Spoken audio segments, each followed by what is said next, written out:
Today's episode is powered by HelloFresh, America's #1 meal kit. As they stand in solidarity with the Black community and everyone fighting for racial and food justice, HelloFresh is proud to support Black voices and to affirm that Black lives matter today and every day. Full Service Radio is proudly supported and hosted by Simplecast, the easiest way for a podcast creator to publish and distribute audio on the internet. For more information, visit simplecast.com. Peace and welcome to the Edible Activist Podcast. I'm your host, Melissa L. Jones, broadcasting live from the lobby of the Line, D.C. On this show, you hear from the voices of dynamic Black people and people of color in the agriculture, food justice, and healing space as they share empowering food narratives and perspectives that stem from the land, all while exemplifying the spirit of activism in their own edible way. Let's get started.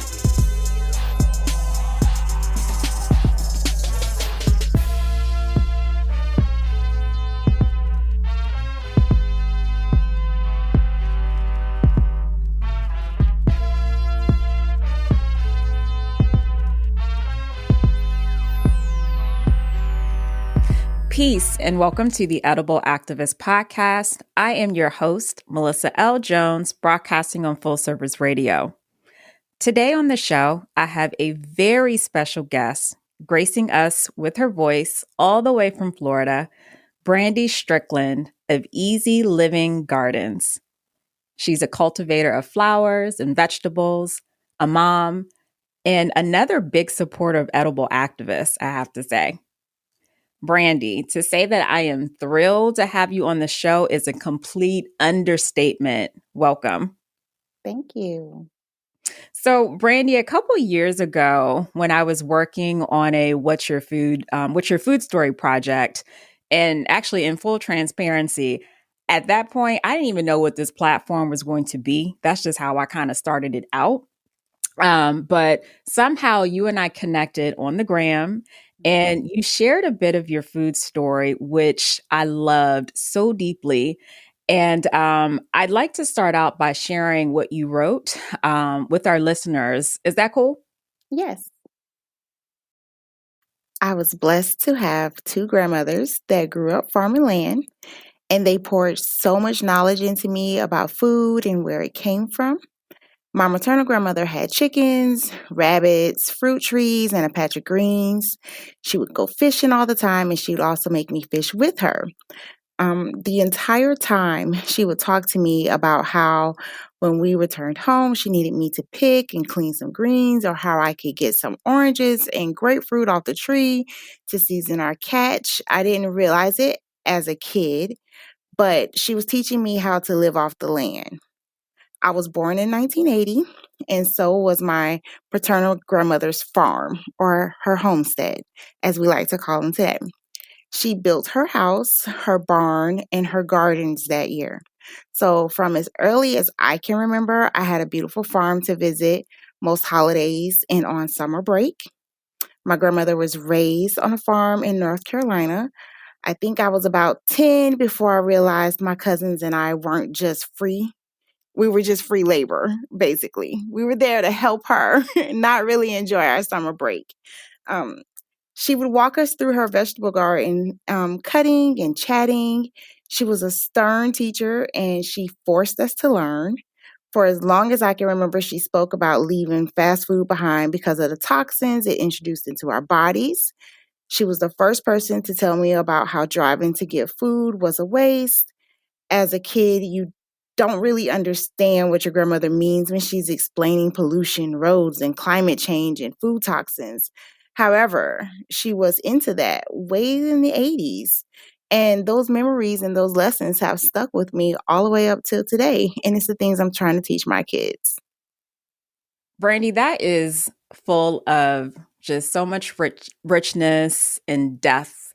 And when you first shared your story, I'm sure I read it probably 2 or 3 times.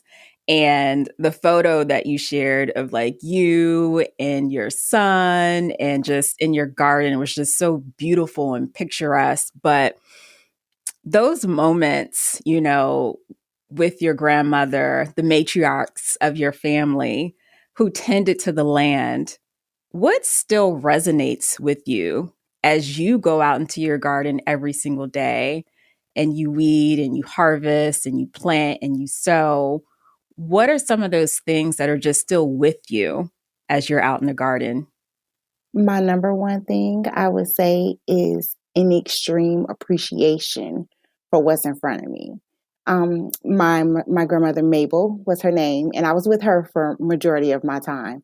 So she had a huge influence on me. But Mabel was really easy about it. She knew how to talk to us in a way that didn't make it seem like work, although that's what we were doing. But she would always praise us, praise the land. She was a giver, and so I think that when I'm out there, I'm constantly thinking to myself, well, pre-pandemic, but constantly thinking to myself, oh, this is going to be good for my dad or my brother, or hopefully my cousins will be here in a week or two and I have this to give to them. And I think that's a big part of it, is just seeing the land, being appreciative of it, and wanting to give to others from the land that you're cultivating at the time.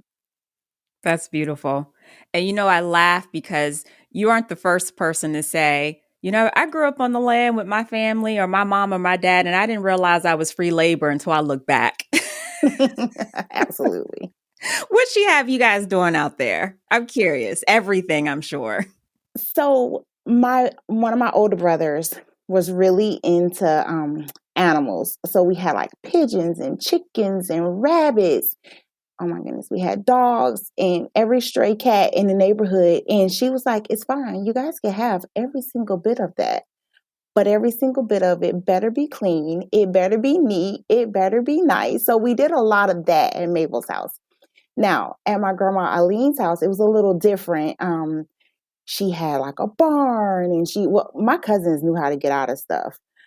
I hadn't picked up on how to get out of stuff. So I constantly, if she said, oh, let's wipe the cabinets down or wipe the counters down, or let's go out here to the barn and clean up or stack stuff, I really thought I was doing something fun. And it was like my summer vacation. It wasn't until I got older and I was like, no, I'm not going back there. That lady tricking me. And then she was really good about getting us to, oh, my cousin tells this so funny. If you went to a plant nursery, you do better just like saying, oh, I want to walk around over here on your own. Otherwise, she would have you pick up a plant and turn that plant around 10 times before she said that was the one. And it was just like, lady. But I get it now. She was really trying to teach us, like picking the right plants, making sure we're getting the one that's healthy, making sure we're getting the one that's going to feed us, and, so on. And I get it. And I think she also is trying to teach a lot of patience. And she's really picky too. But I think she was trying to teach us to have patience. It's like they always throw in all these little lessons. And I do that to my younger son now. I do little things that I think will slow him down just to appreciate little things more. As of late, I've had, several conversations about just the value of those moments with grandma or grandpa, whoever, those elders were, and down in your family that you were able to spend time with, and just the little things of being in their presence, to see how picky they are about plants, to see them, wash the greens, to cut the greens, and just to talk about how things were way back when. I find so much value in that.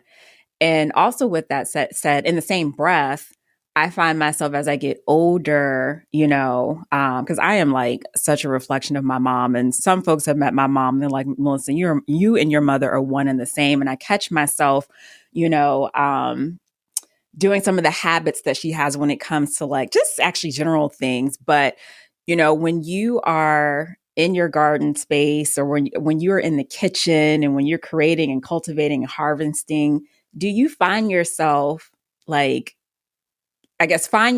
do you catch yourself doing some of the things that Mabel and some of the other, other elders in your family taught you or even said, as you're just out in like this this green space and just doing what they did. Do you find yourself doing that? Absolutely all the time. All the time. And especially if my like if my brother is here or if I'm out there working and I've got my iPad or my laptop out there and I of course have everybody on FaceTime because I haven't seen my family in over a year. So if I have them on FaceTime, oh, my dad makes me FaceTime and walk him all around. Um, and he's constantly saying, "Oh, Eileen Jr., you just like your grandma. Oh my gosh, you just like your grandma. You talk like her, and I look just like her." So it's always like, "Oh, you look just like her. You talk like her." So I know that she is constantly coming through. Even when I don't want her to, I know that she comes through a lot. She put a mark on a lot of us though, because we all look at each other all the time and we're just like, you are your grandmother's child. You are your grandmother's child. And I mean, it just goes to show that the stories, the lessons, the time we spent with her was valuable because we get to pass down all her energy to the next generations who might not be here to meet her. Oh, I love that so much. I love that so much. Are there some things, and I'm sure I know the answer is yes, that you grow just because there are things that she grew or things that she cultivated? And like, what are some of those things? So I never grew them just because I think they're tasty, but I think they are pesky. But my oldest son, Gabriel, loves muscadine grapes. And my grandmother grew the best muscadine grapes, which makes sense because if you've ever visited the Carolinas, a lot of the Carolinas have like muscadine wine, and we grew up with our grandmother making muscadine wine and strawberry wine. So he loves muscadine grapes. So last year we put a vine in for him. This year we're putting in a trellis for him. I grow them. I like that he naturally has that connection to her. So, of Mm. course, I want to, let's get that going for you, son. I want you to have that connection. This is something that your family's already always had. My grandmother was from the Carolinas, like I said. So I want him to have that touch, just that touch with his Mm. family in his past. For anyone who has not had muscadines, you are missing out. And Brandy, you have me thinking of my grandmother who still grows muscadines to this day. That's how I was introduced to them. My mother via my grandmother who's, in Mississippi, hails from Alabama. And, those were one of the things that they grew, on their land, where they grew up at. And so, oh my gosh, that just resonated with me so much. And I always think back to the homie herbalist Jeff Edwards. I always have to bring him up when I think about this. He's always asking, like, Mel, what did your grandmother grow? What did her mother grow? And what did her mother's mothers grow? So I had to ask that, but that's beautiful. I love that so much. So you're in Florida. What part of Florida are you in? And I want to I'm come in, visit. Can I come visit when it's safe to do so? I want to come down. girl, come visit as soon as it's safe. So we are in a small town right outside of Jacksonville called Green Cove Springs. It's a small town that's growing. It's North Florida. We get 3.5 seasons. Oh, not 3.5. Okay. Yes. And I say that because, your fourth season, which is generally what people consider winter, is we technically have fall days, winter nights because we are in North Florida and it does get chilly up here and we're inland. Um, so yeah, it's great. It's still small town feels. Girl, we were excited to get just people who would deliver. We've got coffee now. We have a Dunkin' Donuts. Oh, goodness. The little things. Big leagues. We are in the big But you leagues know now. what? You would never tell. And we're gonna shout out your Instagram handle towards the end of the show. And I'm telling you, like Brandy has this whole oasis going on. I mean, the whole shebang. The indoor home is beautiful, the outdoor, the garden is great. So but in Florida, because I have family in Florida, my family is in St. Pete. Like a third of my family is in St. Pete. And I remember coming up when we would go down there and visit, my cousins would have a tree full of mangoes. I mean, a tree full of mangoes, and they would just be all over the ground. And I'm a mango fan. I love mangoes. But obviously, like being up, in on the East Coast, Northeast, there some people grow fruit here. Like it's a thing. But obviously, there's more of an advantage to what you can grow in Florida versus some other climates. This is coming from the non garden expert. Okay, in case anybody wants to roll their eyes, but Brandy, what are some of the things that you just have the pleasure of growing down in Florida because you have the warmer climate? I do. So right now we have a citrus tree. So for the Jealous, past we jealous. love it. Love it. It's a small little patio orange tree. It's getting bigger because I moved it away from the patio and put it in the ground. And I don't know if some people know this, but even though it's a patio tree, they will get about 6 feet tall if you put them in the soil. And that's what we want. Um we just found pink guava trees that we are going to purchase. We are looking into having a tree removed out of our backyard, which is crazy, but because it's a beautiful river birch, but in actuality, I can't grow anything under it, and we want more space for citrus trees. We have a Japanese plum tree. Now, I am originally from Tampa, so I know about those mango trees in Central Florida. Hmm. We also had a mango tree in my great aunt's yard. So and that was in West Tampa. But, speaking of mango trees in that in the part of Tampa that I know of, they're almost all wiped out unless you've got an older home and it's a tree that has been there for a long time. Most of them, I don't know if they went through a disease phase. I remember my mom saying a lot of it happened when the interstate first came through. A lot of the mango trees and jacaranda trees disappeared. That is so interesting. Hmm. We need to investigate that. I do know for a fact that I have a family member who still has a mango tree. They've been there forever though. But I got to ask my cousin about that. That is interesting. Hmm. Wow. You see, when you mess with Mother Nature and you drill and you dig and you do all this stuff, and people don't realize actually how transportation and infrastructure affects obviously the earth and the impact that it has on the land and what the land is able to produce. It's a whole thing. It's all connected. That's very interesting. Okay, can we go back to this pink guava? Can we go back to that? First of all, I love guava, but gosh, I and a Japanese plum. Yes.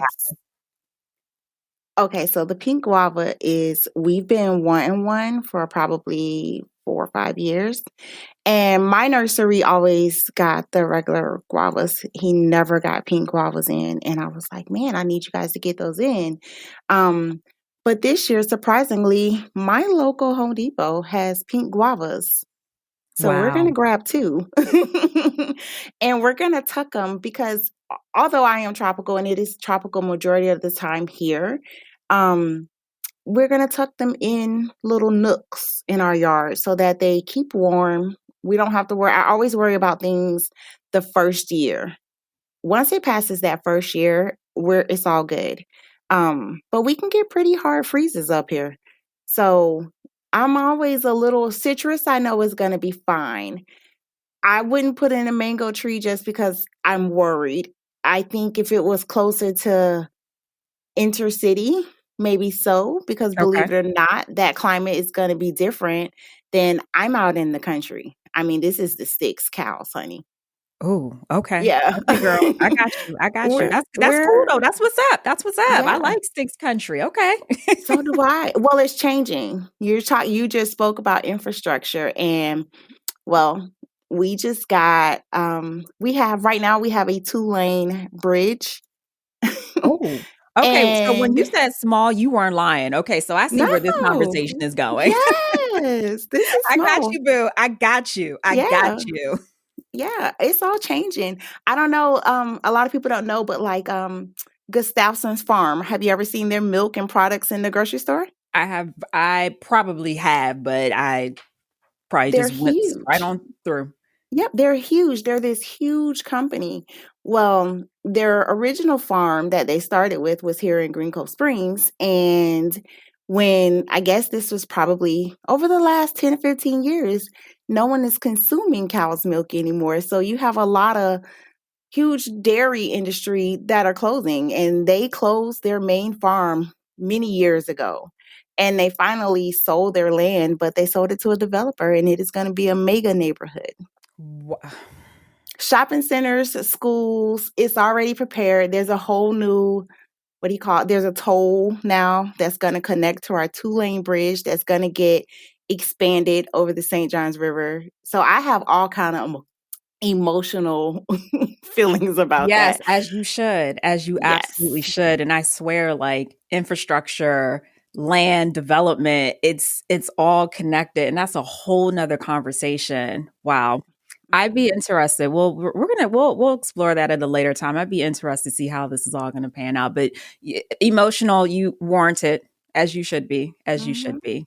Oh my goodness. But back to the Japanese plums and the pink guava. That sounds absolutely delicious, divine. I'm a big citrus person, so I love it. But that's amazing. But you know what? Let's take a really quick break and we'll be right back, guys. HelloFresh offers convenient delivery right to your doorstep for easy home cooking with the family. With a variety of delicious options made available, you'll feel super duper confident in breaking out of your recipe rut to try new things. And since HelloFresh is committed to making fresh, delicious food available now more than ever, they have taken extra steps to keep its employees and customers safe, including no contact delivery, tamper proof packaging, and team member wellness checks. Head on over to HelloFresh.com to start planning your next meal.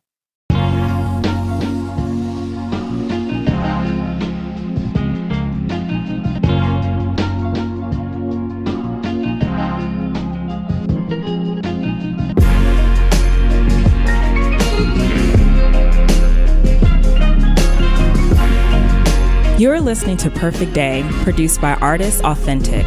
For more of Authentic's work, visit allornothingstudios.com.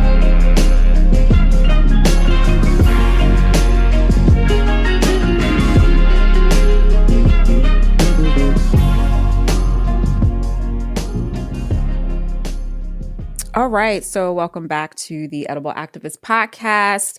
I'm your host, Melissa Jones. I've been chatting with the wonderful Brandy Strickland of Easy Living Gardens down in Florida. She just has my mouth salivating talking about this pink guava, all this citrus and the Japanese plums. I told Brandy, my bad girlfriend, that I'm coming down to visit when things are safe. I will be there. So, Brandy, I want to talk a bit about garden inspiration. Like, we have so many dope Black, brown, indigenous folks who are like on the land. They are not even just on the land, they're in the gardens, well, on their land, around their homes, they're in their apartments with their plants. I mean, we are growing everywhere. And so it's so inspiring to see and just reminds me that I need to get my A game up, but that's a whole nother thing. But who's been inspiring you lately? Because there's so many folks, there's so many out there. But you know, if you just had to like pick a few, even if it's a person, a platform, you know, who's been what's your garden inspiration? So right now, just because I need to learn more, I'm so used to purchasing products such as like nematodes, the beneficial nematodes. So recently I started following a guy, Marco is Growing. And I mean, it's like he's a soil builder. He makes all these microbes and soil inputs. And it's just crazy to watch. It's not even me watching vegetables grow, but it's watching what it takes to feed the soil to grow our vegetables in a healthy manner. It has been truly inspiring. It's making me want to know more, watch more. He explains a lot, he talks a lot, and he sells his products. Um, and that's just wonderful. And then, of course, I think a lot of people know Tam in the garden. Shout out to Tam. Yes, Tam is a absolute light in the IG world. Her voice, I tell her all the time, is so calming and uplifting, and it draws you in. It makes you want to hear what she's talking about, what she's saying and teaching. And she's a wealth of knowledge, and she just gives it away. She just teaches and tells you so much, and how she cares for her community garden, how you see her packing up bags and giving away food, and she's constantly mailing out free seeds to people. She's a giver by nature. She's naturally a caretaker. Shout out to Tam. And you know what? You're not the first to say that. I've held a couple conversations with a few other folks to just talk about like just how amazing Tam is. And she's out in Richmond. So shout out Richmond, Tam in the garden. And when I started out, again, back to that What's Your Food story, she was one of the ones who shared her food and garden story as well. And I just remember her being so engaged, but it was so natural. You know, it was just like this light that was inside of her. Like you could tell like what she does, she's beaming with just so much joy. And this is her thing. And so shout out. That's cool. All right. So Marco is growing in Tam. Wonderful. I love that so much. So what do you so I need to talk about this garden to kitchen situation, right? So not only do you grow the most beautiful flowers and vegetables, and when I tell you, when you do that harvest, Brandy, I mean, it's just like this beautiful basket of like, when I say food talks in color, food talks in color. Thank But the you. thing that I just love about just watching, you know, your harvest, you harvesting and all the other good stuff is that, you know, this is we bringing this to the kitchen, and you're always making something great, always. And I know that I find I find that it is, I'm not no big cook out here, but you know, I find it so much easier to prepare the most savory, the most delicious dishes with just farm fresh ingredients, garden fresh ingredients. And so I want to talk a bit about what you be whipping up in the kitchen, because I don't know if these are just recipes you got, if Mabel passed this down, or you're just like creating, because like that is the beauty of growing and gardening. Like you have like an abundance of all this stuff, and you can literally just throw it in a pot, let it simmer, and just let it rock out. So let's talk about your kitchen and some of your favorite recipes, whether it's, you know, sauces and pasta. And I definitely need to catch a meal too when I get down there. Girl, come on, we will Let's be talk cooking about up a this kitchen storm. inspiration. Okay, so weirdly enough, both of my grandmothers were excellent cooks. My Why is grandmother, that weird? That's not weird. no, No. no, it's not. My grandmother Mabel cooked for a living, but she cooked a lot of soul food, a lot, and not the most healthiest kind. And I saw growing up what that does, to our people. And Absolutely. then and I saw her suffer a lot: high blood pressure, high cholesterol, heart attacks, strokes. I saw her go through all of that. Whereas at my grandmother Eileen's house, she grew her own meat. Those cows and those chickens, those was not entertainment and not for fun. They were they were coddled in the sense of they were fed healthy grasses and grains, but then that became our food for the year.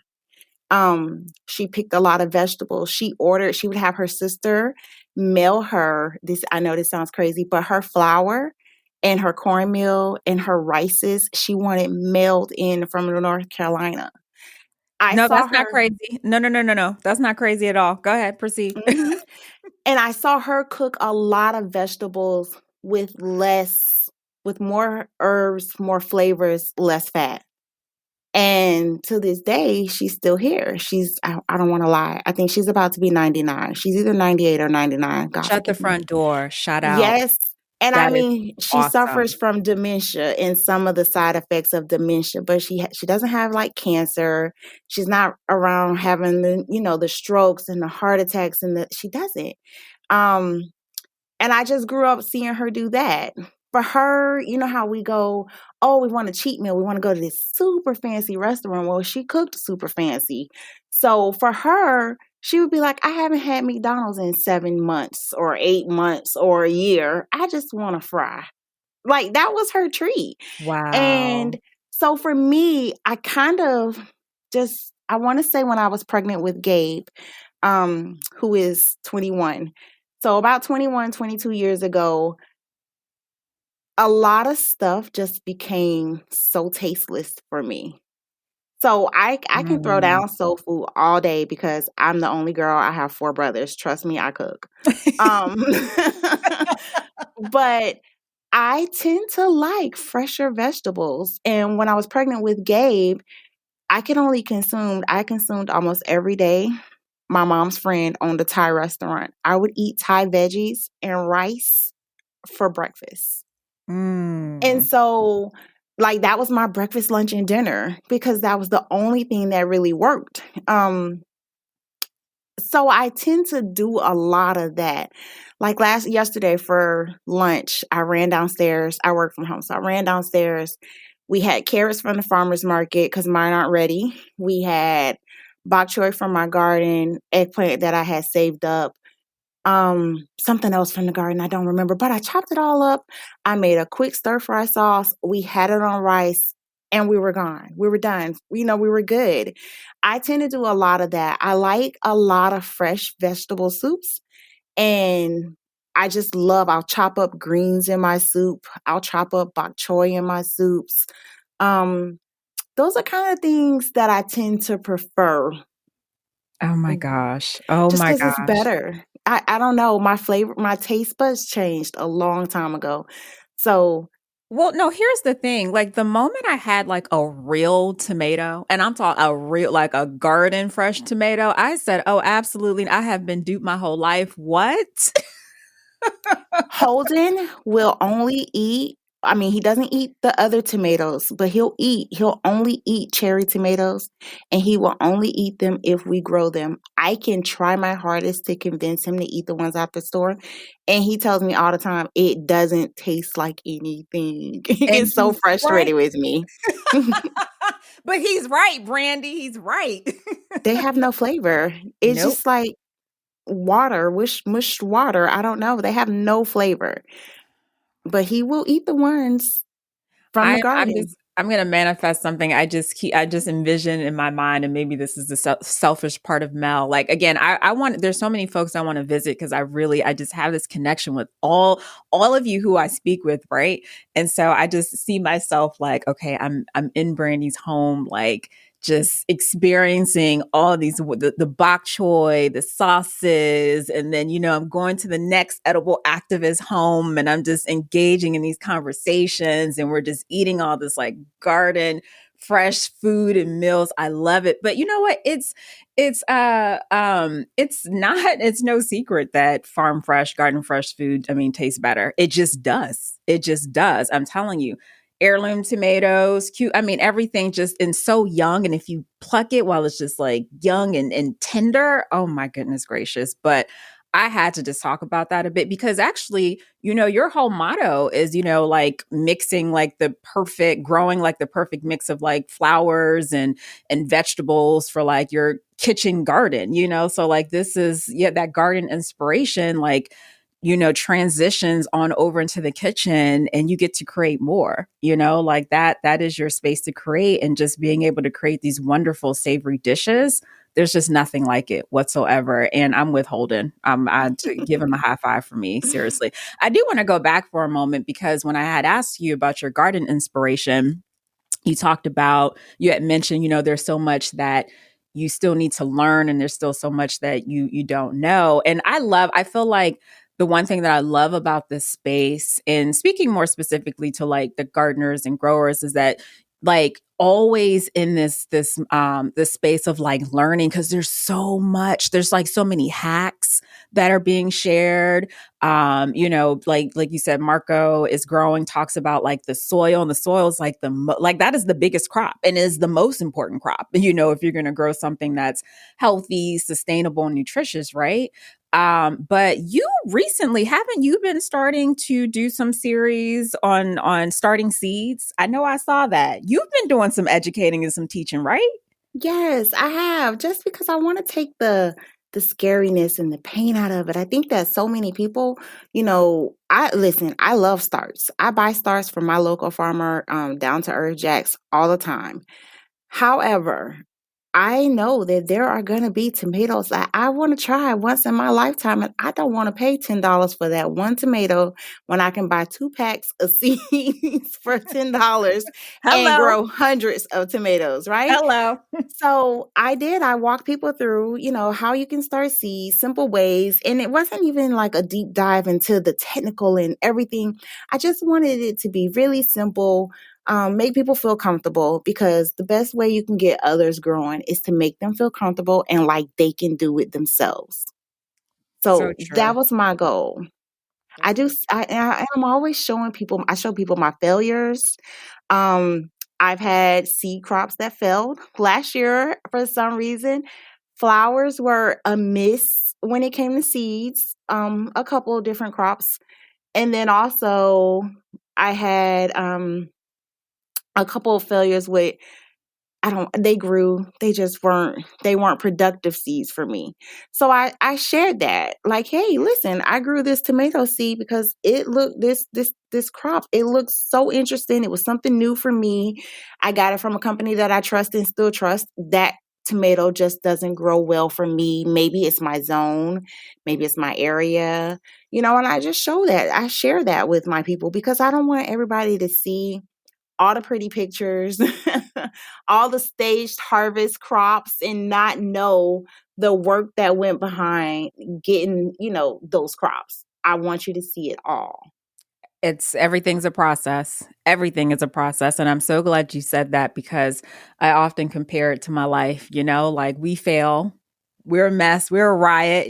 We have our seasons, and it's no different from when you're growing food, when you're tending to the land, and it just is what it is. So I appreciate you saying that, because there's so much beauty out there that we see in a garden, farm space, but the work that goes into it it can definitely be dirty and sometimes ugly. And you're right, crops do fail and things just don't go the way that you want it to. But I'm glad you said that. So we're going to wrap up in just a few moments, but I definitely want to just spend just a little bit of just a few moments just talking about. I know part of gardening and growing is the part of that that's super important to you is being able to do that as a family, and with you and your 2 boys. I definitely just want to talk to that. We all know that any from finger to soil, from finger to a flower bud or anything, like just being in that space just brings about healing. And we can totally use a lot of that. We definitely needed a lot of that last year, and we will continue to need a lot of that. And there were so many people who actually ran to gardening, right, at the apex of the pandemic. And this is also a time for families to come together. I've talked to families, on how they came together to grow, and they were outside more. But I just want to just spend a few moments just really, talking about like just the importance, or how important it is to you to create this space, not just for you, but for you and your boys together, and what that, and just the healing, whatever that symbolizes for you, to be out together in the garden. Sure. So I've always saw the garden as somewhere to come home and run to. Always. Even when I was little, I wanted to be outside. I wanted to go in the backyard. When I was with Mabel, I wanted to go back there because I was back there with my brother and his friends, and I was a little aggravating sister. But I was also in my favorite place aggravating them. You know what I mean? If you're when gonna I aggravate someone, be in your favorite place, okay? Words from right. Brandy. And then when it was with Eileen, she was for me, she was the epitome of I came from a struggle to this beautiful place. I mean, it wasn't a shack. It was a nice house filled with nice stuff and a Mm. nice garden you got to look out on and care for. And I mean, she cared for it and her animals. And it was just really good. It really made me always feel like I was coming home. And as soon as I would get to her house, I would walk around. I would just walk. I would do circles around the house because I just wanted to experience it all. So I knew as an adult, I had to create that same feeling for myself and my kids. I wanted us to be able to walk around and just be able to breathe and feel like we were at one and in peace and happy. And I think that's why I mix so many flowers with my vegetables because vegetables are pretty, but you add flowers to it, and then you get to bring in big bouquets, and you also get to bring in big old harvests, and it's just an occasion. When I get Mm. out there on the weekend, that's just an occasion. That's a good thing. It feels good to us. Mm. Um, and that was just the initial feeling. It just felt good. Well, 2016, I don't ever talk about it, but my life flipped upside down. I was with somebody for 18 years. I was married to him for 15 years. And we went through like a TV divorce. And let me tell you, being able to go outside and put my feet up on those beds and sit back and let that sun shine down on me, it just gave me this eternal feeling that nothing was going to happen to me, that I was going to be Wow. okay, that I was in Wow. this healing space, and that I had to get the healing from all parts of my life. But I had this groundwork right here in my backyard. And it was solid. Like I knew I could go out there and I would just clear up. Like Mm. so much stuff going on inside me, it would just I could woosah out there. I could take deep breaths and I would feel so much better just being out there. And Mm. then now that we're past all that phase, it's becoming something more for Gabe and I. Gabe has always been this brilliant, smart kid who always wanted to really pushed to make his mom proud. And I'm grateful for that. He didn't give me any hard times and he is a smart young man. And he's about to take his gap year and get a couple things done that he needs to get done. And then he wants to go to medical school. But he's been for the last, I don't know if it was brought on by the pandemic. I don't know if it's because he wants to go to medical school. He doesn't really eat sugar. He hates sugar. But he's very into I want to be better. I want to be better. Even when I make a mistake, I still want to eat better. He's always saying that. He's always trying to practice that. Um, but in the last 6 months, he's become very infatuated with becoming an entrepreneur. Wow, And I say this, really? yes, and I say this all the time. Whichever road you want to go down, just make sure it's a solid road and I'm right there behind you. I'm there. I'm cool. Oh. You don't have to, push. I don't mind if you're not a doctor. I don't mind what you do. I just want to be there to help. Um, and he has been taking courses, reading books. He Mm. is really into this whole herbalism, mushrooms, tinctures. And I'm just like, where is this coming from? But I don't know why I question it. I've been raising him in this. And I think that although I've been raising him with the garden and vegetables and all that, I think he's found his little niche in this garden world that he wants to explore. Look at So, that. yeah, so there's a little stuff coming up out of there that Gabe's going to be starting and doing. And I'm so proud of him.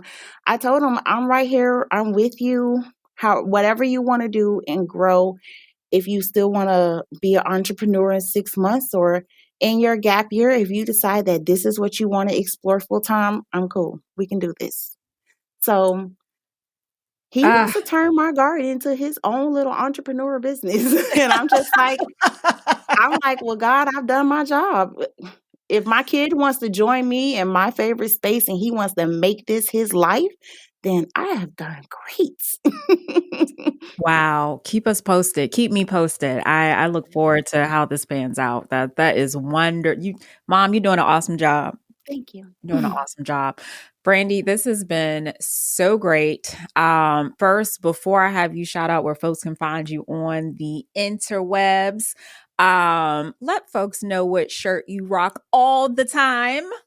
I rock my Edible Activist shirt all the time. You guys, I wear it every single weekend. True story. I actually need another one. I got you. I wear it every weekend. And listen, this is not a shameless plug because I'll just pop up on Instagram and I'll be like, Brandy has her shirt on today. I'm not asking her. She just loves it. I appreciate the love. I get so many questions and I send so many people. I'm like, oh, it's a wonderful podcast. You need to go listen to it. You know, it's called Edible Activist. It's the shirt. I wear it Saturday and Sunday, you guys. I have no shame. And if it gets washed on Sunday, I wear it during the week. I appreciate you. No I appreciate problem. you. Brandy, where can folks find you at online? I am on Instagram at Easy Living Gardens.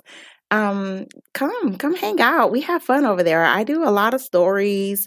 I chit chat with folks. I'm always talking. So come say hi. Please. And I love her stories. I literally love all of your stories. All right. So before I really let you go, we are going to do a quick rapid fire. Are you ready for me?